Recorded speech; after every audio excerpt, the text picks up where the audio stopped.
Y es que en toda realidad, por lo dramática que sea, siempre hay una parte poética y una parte humana que es muy importante. Lo mismo con los indígenas, Ujú. con sus mitos, con sus cantos. Tienen todo un mundo realmente lleno de valores culturales.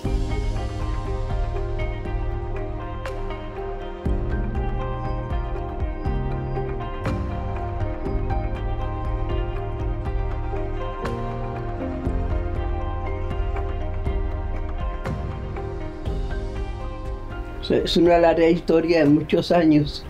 Yo cumplo 50 años de estar haciendo películas. Empecé con Chircales en el año 66 Ujú. y realmente uno causa una transformación en las comunidades a donde llega. Yo llego a una comunidad de alfareros, analfabetas la mayoría, que vivían en las zonas surorientales de Bogotá, Tunjuelito, y además que tenían un nivel escolar muy bajo. Llego con una película que para ellos primero era magia. Para ellos la cámara decían el aparato que habla. Y la grabadora le parecía, todo les parecía mágico. Entonces se desencadena un proceso de autodeterminación. Porque yo les pregunto, ¿ustedes no tienen prestaciones sociales? ¿Qué es eso? No sabían. Y a través de la película tomaron conciencia, hoy tienen sus reivindicaciones, hoy tienen seguridad social y ya tienen un nivel de vida, como decían ellos, salimos del barro, ya no tienen nada que ver con el barro, sino que ya tienen su vivienda con servicios. Antes no sabían lo que era abrir una para que saliera agua. Ahora tienen 5 años en la casa donde viven y tienen una vivienda confortable y buena. Ya los hijos están estudiando en varias escuelas. Me contaron que últimamente uno quiere estudiar medicina. Pues mira, y eran unos chircaleños que no tenían más horizonte que el barro. Entonces las películas son una fuente de transformación y de toma de conciencia, Sí, por completamente. ejemplo, en la carta de la que te contaba antes, una carta que tú dirigiste a la mesa sobre realizaciones de la mujer en el Sí, cine colombiano en 1984, dices esto, dices, sin la participación consciente del protagonista del film, no es posible para mí su realización, porque la película para mí es el producto de una relación, de una interacción que enriquece al uno como al otro. Y tú has contado cómo había algo especial de que los protagonistas se vieran en la pantalla, ¿no? Ellos estaban inmersos en ese proceso de montaje. Entonces yo te quería preguntar, pues, cuál ha sido el efecto de esa transformación. Ya nos contaste con Chircales. mm. En otras películas, ¿cómo ha sido ese proceso de que los protagonistas se vean a sí mismos en pantalla? Mira, es otro ejemplo, el Cauca. Uh-huh. Nosotros llegamos al Cauca cuando se iniciaron las recuperaciones de tierra y se acabó el CRIC, con regional indígena del Cauca. Los indígenas no sabían, ellos eran siervos de la tierra, siervos. Y entonces se pagaba terraje. Terraje era que el dueño de la hacienda les cedía un lotecito para que sembraran y cultivaran, pero les tenían que trabajar gratis una semana. Y la primera mm, como filmación fue recuperar una hacienda Cobaló. Y durante todo ese proceso que estuvimos, yo estuve en el Cauca mucho tiempo. La mayoría de los últimos años los pasé en el Cauca. Y mientras ellos luchaban por la tierra, que iban tomando conciencia. Conciencia de que ellos eran los dueños de la tierra, que los habían expulsado violentamente, que sus antepasados la regalaban porque les ofrecían cualquier recompensa que no era nada. Entonces Yo, como te digo, mi trabajo más que todo con pueblos indígenas del Cauca, Ujú, que he estado siempre allá. Hoy, por ejemplo, ellos tienen ya en el año 70 que llegó el video, el VH y todo, yo di un taller en Popayán con 40 indígenas, porque ya había llegado el video y con el video podían hacer películas, pero no con cine. Cine es muy complejo, tiene muchos requerimientos. Entonces ellos ya tenían sus cámaras VH y entonces decidí dar un taller que me lo patrocinó la UNESCO con 40 indígenas y de ahí salió un movimiento que tenemos ya realizadores indígenas, un festival de cine indígena de Aupará, ujú. que tiene lugar todos los años, y ya han hecho varios documentales que hasta han tenido distinciones en México y en otros ámbitos, y ya manejan el cine. Ujú. El cine se convirtió en una herramienta, ¿no? Para hablar Sí, en las comunidades. ¿Cómo ha sido ese proceso de que también las películas vayan a otros públicos que no son las comunidades? También ha habido ahí procesos de aprendizaje. claro. Como yo estudiaba en la Nacional, yo Ujú, estaba haciendo antropología, allá teníamos un cineclub 8:30, ujú, y allá pasábamos las películas. Y pues se difundieron muchísimo y además leímos cuando fuimos al Cauca a filmar con la última película que hice en el Cauca, que fue la de la Sinfónica de los Andes. ujú. A cada comunidad se le dio un paquete con todos los documentales, una colección completa, para que ellos tengan su cinemateca. Y los que están haciendo mucho son los cancuamos en la Sierra Nevada, que tienen una cinemateca, tienen las películas y ya ellos han empezado a hacer proyectos autónomos. Eso me parece muy, muy interesante, ¿no? Como esos proyectos de taller para que otros aprendan a hacer cine, ¿no? Y ayudar de esa manera también a otras formas de conocimiento. Digamos Sí, que para ti, en tu proceso, por lo que has contado, el método de la observación participante ha estado muy presente en tu forma de hacer cine, ¿no? Y tú tienes una formación como antropóloga, en además uno de los departamentos más importantes de humanidades del país, de la Universidad Nacional de Colombia. sí. Entonces yo quería preguntarte por qué eliges el cine para ejercer la antropología, ¿no? De qué manera el arte se convierte en una forma de transformar eso que has aprendido o que habías aprendido en la academia. Es un método mucho más eficaz que Ujú, cualquier método, porque es un método que llega fácilmente, que lo asimilan rápidamente y además que se les puede transmitir, se les puede donar ujú, y realmente yo tengo la vocación del cine porque estudié con Jean Rouch, mi maestro en Francia, que me enseñó todos esos métodos para hacer documental como la observación participante. Todo esto lo aprendí en Francia con Jean Rouch. ujú, Entonces, niña, ¿qué es lo que he practicado con las comunidades indígenas? ujú. Sí, ya tenemos una joven en Vera, en Antioquia, que ha hecho una, Milady, una jovencita, que ha hecho un documental sobre cómo ella estuvo obligada a ser desplazada por ser indígena en Vera. Y en el Cauca hay otra, muchas chicas jóvenes que están surgiendo, que ella hace un documental sobre su padre que fue un líder de izquierda. Ujú. Entonces ya están surgiendo más que todo en el Cauca, con los emberas y en otras partes porque yo no voy al Putumayo ni por allá, pero sí sé que hay movimiento indígena muy interesante. ¿Crees que después de todo este movimiento que ha generado el cine documental en los 60 y los 70, han seguido otras personas haciendo también estos procesos de cine, pero junto a las comunidades, además de las comunidades indígenas? Mi hijo Lucas trabaja mucho con las comunidades afro. Ujú, Él trabaja en San Basilio de Palenque. Ya ha hecho una serie de documentales sobre la música con los afros y dan talleres y también con la metodología nuestra. Y allá hay ya grupos que están empezando como a hacer documentales, chicos raperos y todo eso, es un movimiento muy interesante. Sí, son gente que está empezando a surgir, pero cuando nosotros empezamos, realmente había muy poco, muy poquito.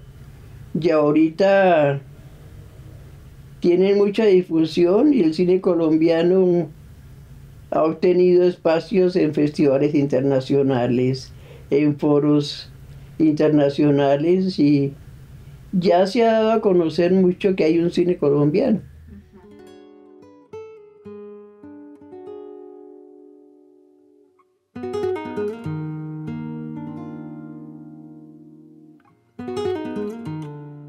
Mira, niña, ¿tú conoces la Atalanta? Sí. Bueno, cuando vi la Atalanta de Jean Vigo, quedé pero fascinada, enamorada. Y luego me entero de que él murió a los 28 años. Y era alguien que en Chircales le hago un homenaje cuando hago la primera comunión, porque se veía el vestido blanco en aquella embarcación que bajaba por el río Sena. Y yo quería hacerle un homenaje. Ha sido como mi autor preferido, Jean Vigo. Y entonces, cuando la familia dijo es que el Leonor se va a preparar para la primera comunión, le dije a Jorge Silva, nos quedamos. Vamos a seguir todo el proceso.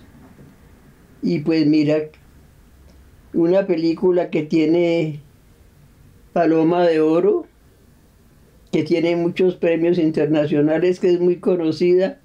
Ahora me dicen que es un clásico, pues bienvenido. Sí. Bienvenidos, claro. Sí, además es una toma muy bella porque ella va caminando con su vestido, ¿no? Sí. En este espacio también como tan amplio, tan desolado, y ella con su vestido y su velo. Sí. Y yo creo que esa es una de las tomas que muestra como esa relación que hay entre poesía y realidad en tu cine.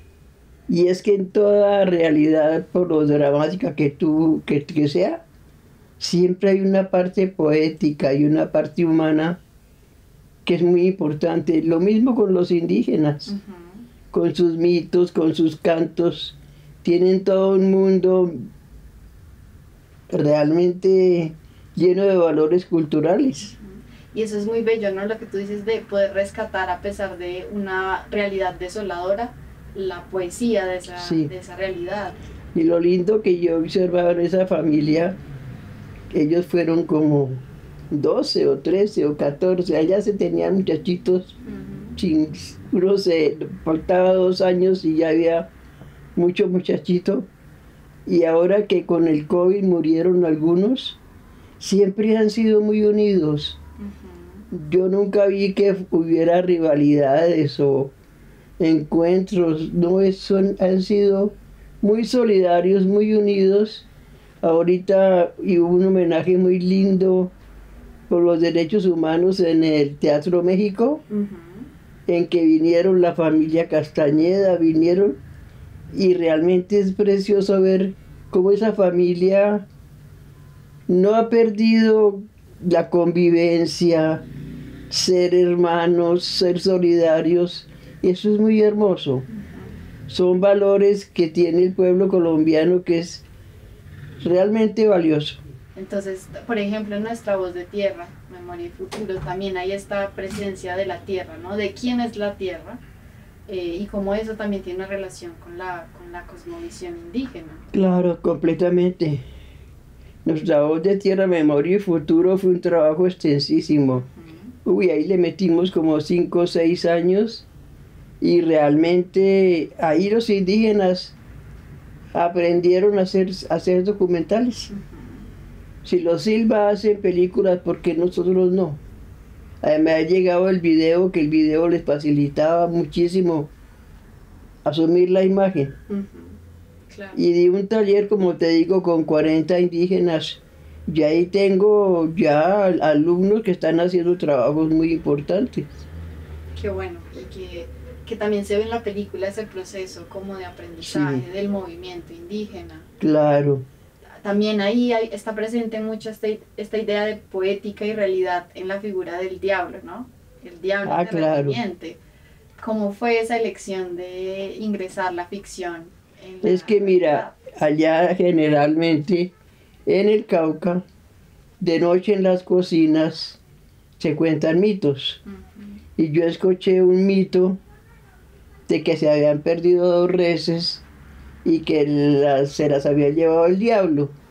Entonces, eso era muy importante narrarlo con imágenes porque daba origen a muchas formas de resistencia y entonces lo que hicimos fue que como en Cali había un grupo de teatro muy bueno con Diego Vélez y Diego Vélez asumió el personaje y Pedro Alcántara en Cali hizo la máscara y ahí surgió la parte de ficción. Hablábamos de cómo entonces en tus películas aparece toda esta humanidad y esta lucha por la tierra, ¿no? Cómo la tierra Sí, es un elemento tan importante y la pregunta constante es de quién es la tierra, ¿no? Cómo hay un proceso de apropiación por parte de las mujeres, por ejemplo, con la huelga, pero también de los indígenas, en sí. una película como Nuestra voz de tierra, memoria y futuro. Entonces quería saber de qué manera en esa película en la que también hay poesía y realidad eligieron esta ficción del terrateniente diablo para contar esos procesos de despojo de la tierra de los Porque indígenas. si tú analizas desde la conquista, hay un trauma que tienen los indígenas, el trauma de la conquista de los perros. Hablaban de los perros, hablaban de extrañas estrellas que tenían los caballos, los estribos, todo eso de la figura del español en su caballo con estribos y cómo por medio de esas armas ejercieron una dominación. Entonces conseguimos un grupo de artistas en Cali, Diego Vélez, que es un actor muy bueno, debes conocerlo. Creo que no, pero bueno. Bueno, logramos que él hiciera de terrateniente de diablo y yo por ahí el 20 de julio filmé un carabinero y así logramos narrar cómo todos esos elementos eran muy agresivos, los perros. Sí, ladrando además. Sí, era todo el trauma de la conquista, Ujú. que lo tenían, estaba vivo, no se había perdido, estaba presente. Y eso fue lo que hicimos con el mito. Se llamaba el mito de la huecada, porque los señores se llevaron a una huecada el ganado y lo cuidaba el diablo. Entonces aparece la figura del diablo y hay muchas historias y cuentos con el diablo, pero montones. En esas fincas había planta eléctrica. Entonces de noche nosotros le pasábamos a los indígenas lo que habíamos filmado. Y así empezaron a reconocerse a su propia identidad, su propia imagen. Y como te digo, de ahí surge, si los Silva están filmando, ¿por qué no nosotros?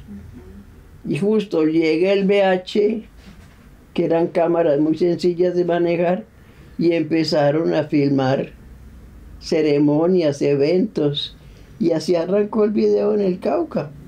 Sí, es que yo creo que también una de las grandes enseñanzas de tu cine y el de Jorge Silva es que se puede hacer cine con lo que se tiene, ¿no? Sí, Y esa también fue una propuesta radical en América Latina porque fue entender que no teníamos que hacer cine como Norteamérica, ni como Europa, ¿no? no, ni pensarlo.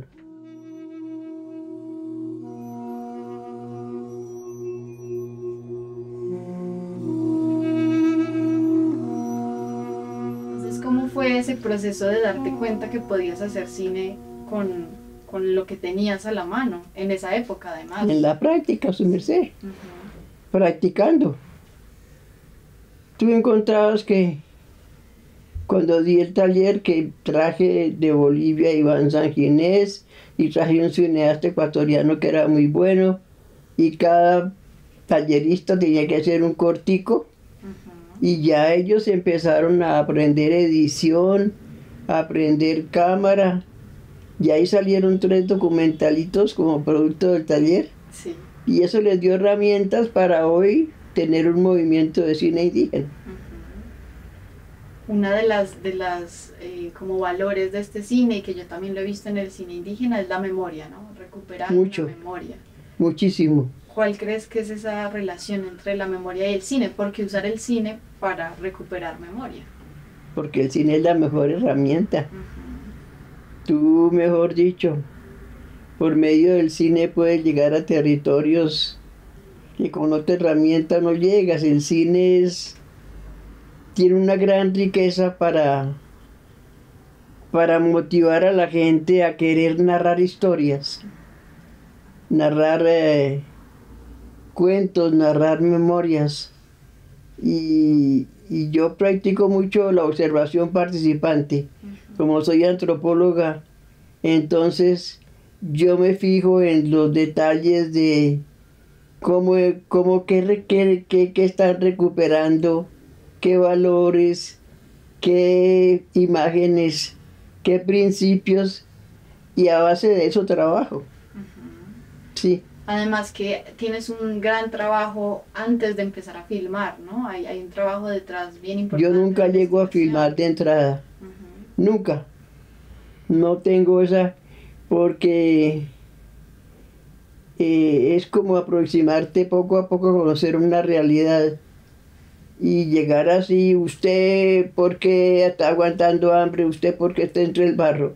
No, madre, eso nunca. Eso se va dando en un proceso de conocerse, de tener confianza, de ser amigos, de hablar abiertamente, y así surgen las historias. Sí, Sí. Por ejemplo, también leía que en Chircales hablabas de cómo todo había empezado con una hipótesis de Marx Sí. acerca de la tecnología y Sí. los medios de producción, pero cómo entrar ya a la comunidad pues fue cambiar, o bueno, darse cuenta que la hipótesis llegaba hasta un punto, ¿no? Claro. ¿Cómo es ese proceso de empezar con una investigación teórica, pero luego que se convierta en algo práctico? Pues yo encontré, porque yo hacía un curso sobre marxismo cuando estaba escribiendo el guión de Chircales, y entonces esa hipótesis me sirvió mucho a un nivel de material muy primitivo, muy primitivo. Hay un pensamiento igualmente primitivo, y lo comprobé porque la gente que estaba absorbida por el trabajo del barro, para ellos, por ejemplo, ellos no tomaban conciencia de los factores que eran los que los estaban explotando. Entonces hablaban de que elementos muy mágicos, ¿no? Hasta que empezaron como por su propio raciocinio a darse cuenta que el enemigo estaba ahí.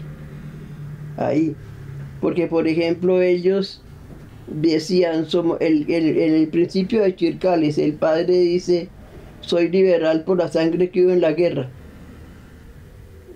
O soy creyente por el manto de la Virgen. Y luego se volvió un trabajo de racionalizar, de analizar. Es que estuvimos muchos años.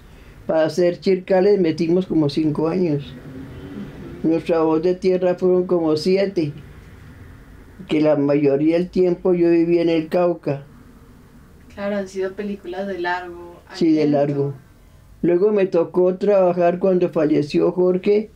Llegó Fernando Restrepo, con el que trabajo ya va para 30 años. Con Fernando, está ahorita en Popayán, trabajando con los indígenas.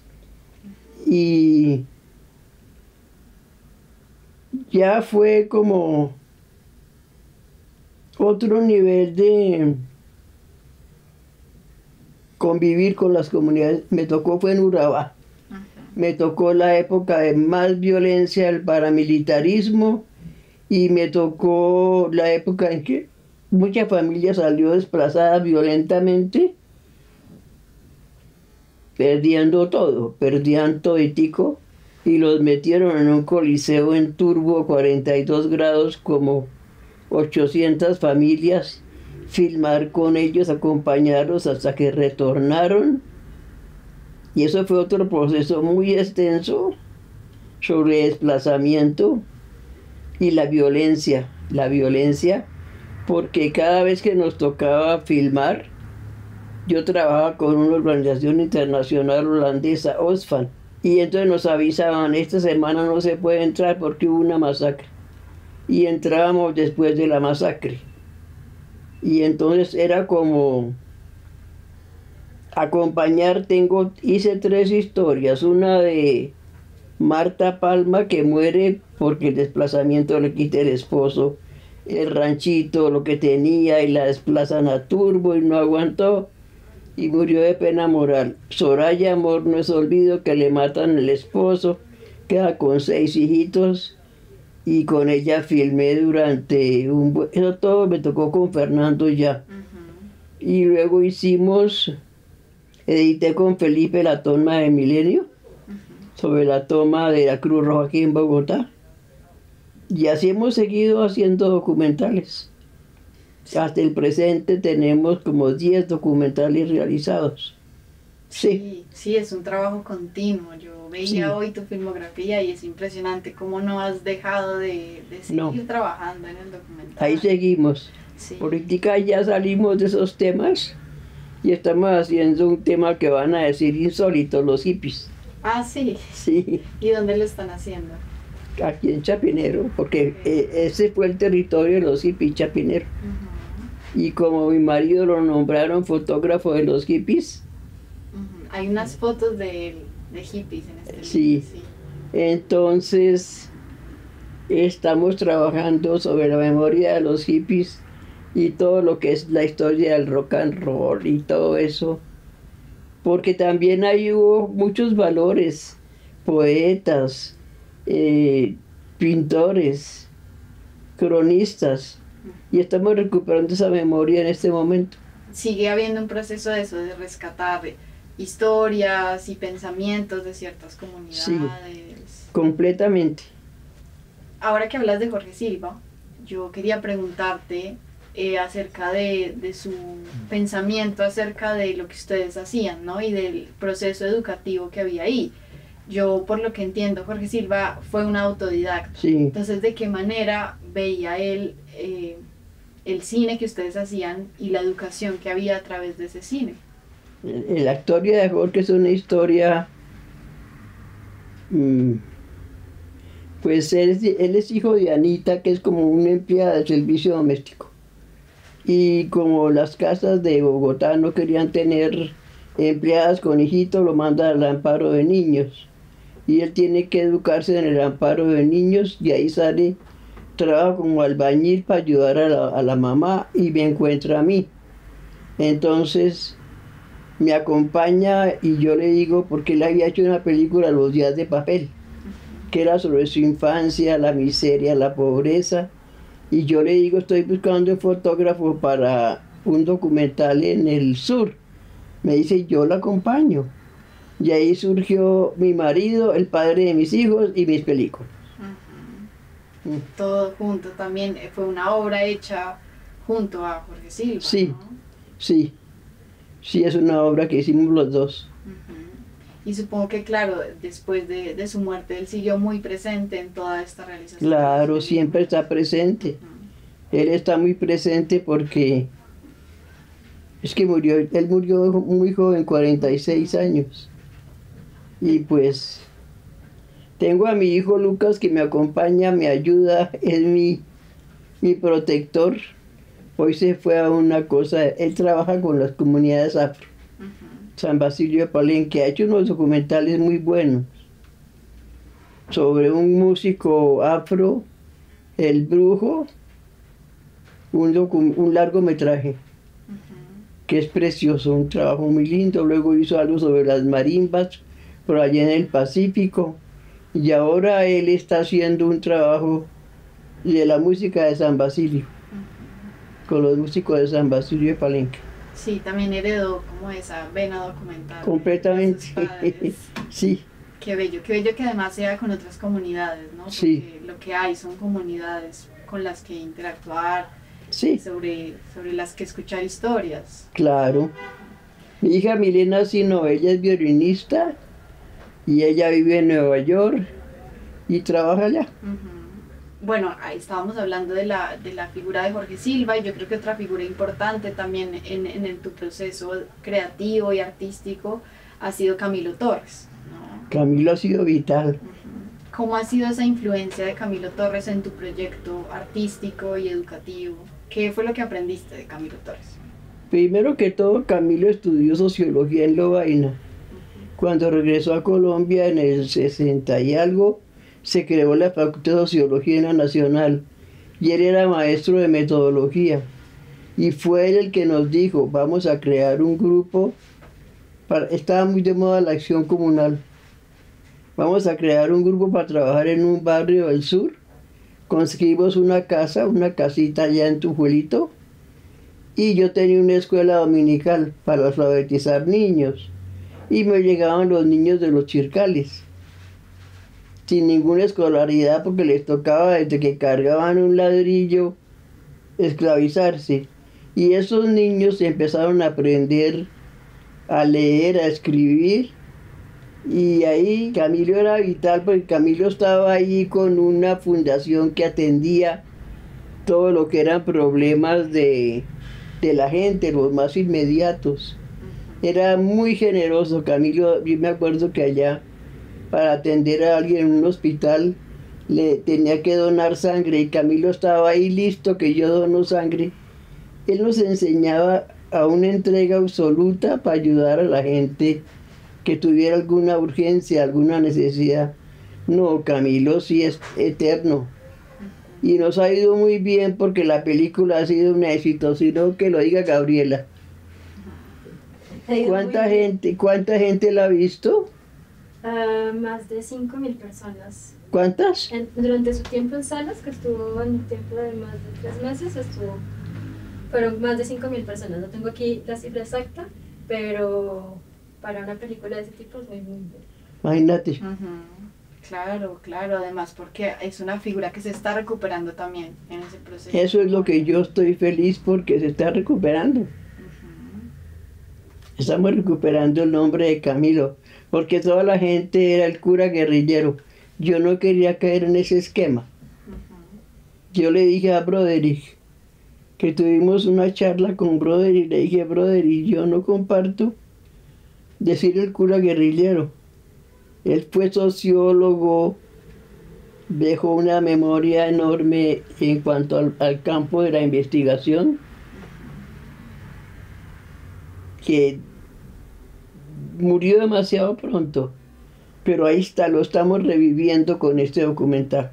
Sí, además que se llama este documental El amor eficaz, ¿no? Que es una de las ideas de Camilo Torres, de que se trata ese amor eficaz. Entregarse y tener capacidad de escuchar al que lo necesita, siempre tener la puerta abierta para... Yo trabajé mucho con población desplazada cuando se tomaron la Cruz Roja.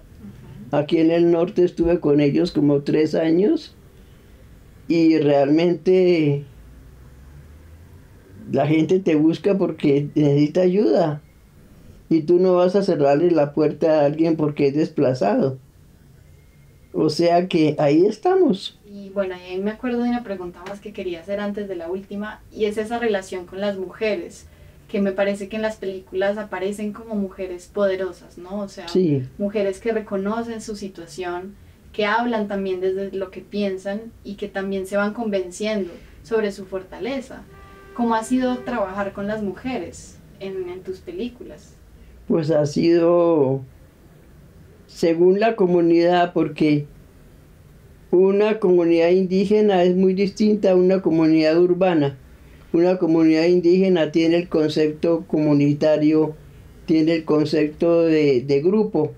En cambio, muchas familias como los chircales estaban muy solos, por allí en esas lomas, trabajando como esclavos, no había ningún tipo de trabajo comunal, no había nada, hasta que llegamos. Yo me acuerdo de cuando llegábamos allá, por las tardes siempre nos íbamos en flota, y al llegar allá comprábamos dulces y todo para los niños, y cuando nos veían llegar, llegaron, ellos eran felices, como que los sacamos de su soledad, de que allá iban a morir siendo ladrilleros. Hoy día, como te digo, ya están viviendo en su casa, ya están los hijos yendo a estudiar, ya no se quedan haciendo barro, y todo cambió. Una película transforma la realidad, la transforma. Y eso también es muy poderoso, ¿no? No solo la capta, sino que ya la transforma en su proceso. Muchísimo, mucho. Y también recuerdo que hablabas de cómo cambia trabajar de comunidad en comunidad, ¿no? Una comunidad campesina es distinta de trabajar con Muy una distinto, comunidad indígena. muy distinto. Y eso Sí. también es un aprendizaje, ¿no? Claro, Saber cuál es la cosmovisión de cada comunidad. ¿cierto? Eso también me parece muy bonito, ¿no? Que cada película supongo que era una experiencia especial, distinta. Vivencial distinta, muy fuerte. Sí, señor.